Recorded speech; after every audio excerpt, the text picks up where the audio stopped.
Nagpagawas og sentimiento ang pipila ka residente sa Jansan kalabot sa mga driver nga makabangga og tawo bisan anaa sa pedestrian lane. Sumala pa ni alias Joe, posible nga kulang sa seminar ang maong driver. Tungod importante matud pa nga mohunong sa pedestrian lane ang driver kung adunay mangagi.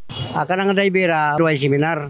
Muna nga kabalo sa pedestrian nga nung diretso pa na yung motor. Kaya kung may mo pa, seminaro na sa gutro para nga maklaro niya ba nga kanang pedestrian, exclusive na sa mga tao nga nagagi. May traffic light og sa wala, basta may tao nga wagi sa pedestrian, hunong ka.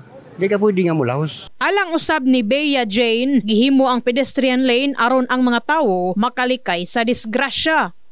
Para sa ko kay ang pedestrian man gud ginabuhat kay para dinaa mag-agi ang mga tao kay para which is ginaano na siya kay para safety para walay mga disgrasya ang mahitabo. So para sa ako is right na sa mga tao nga nagalakat nga mag-ano sa pedestrian lane kay para iwas sa disgrasya. Before sila magkuha og lisensya kay gina-pa-aware sila kung unsa ang purpose sa pedestrian lane. Alayon ni ini, gibot siyag sa labaw sa Traffic Enforcement Unit nga si Police Major Oliver Paoya nga mag-issue na sila og citation ticket sa mga driver nga makabangga sa pedestrian lane. So ang buhaton karon namo, starting next week, tanan nga involved sa vehicular accident, especially pag siya ang ma-identify namo nga siya nga fault, kikita namo, pagana mong ticket. Kay ngano man, para kani siya magiging nato, deterrence nato para dili na sila magsigi pataka lang og drive, especially karon sa pedestrian lane, dapat naka-slow down din sila. Ang problema nato kay daghan mga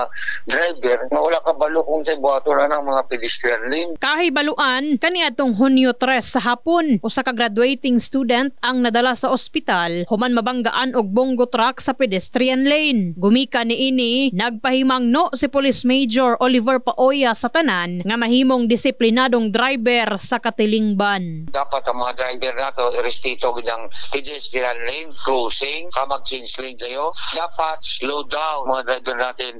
Huwag kayong kukuha lang ng student permit o makakuha lang kayo ng inyong mga non-prop or lisensya man, professional driver's license na hindi nakapag-undergo po ng seminar. Dapat alam nyo ang batas trapiko. Dapat igalang po natin ang ating mga pedestrian dyan. Hinay-hinay lang. Dapat ipahiral yung tinatawag na defensive driving. In the heart of changing lives, kini si Brigada Enami Mugpon, Brigada News.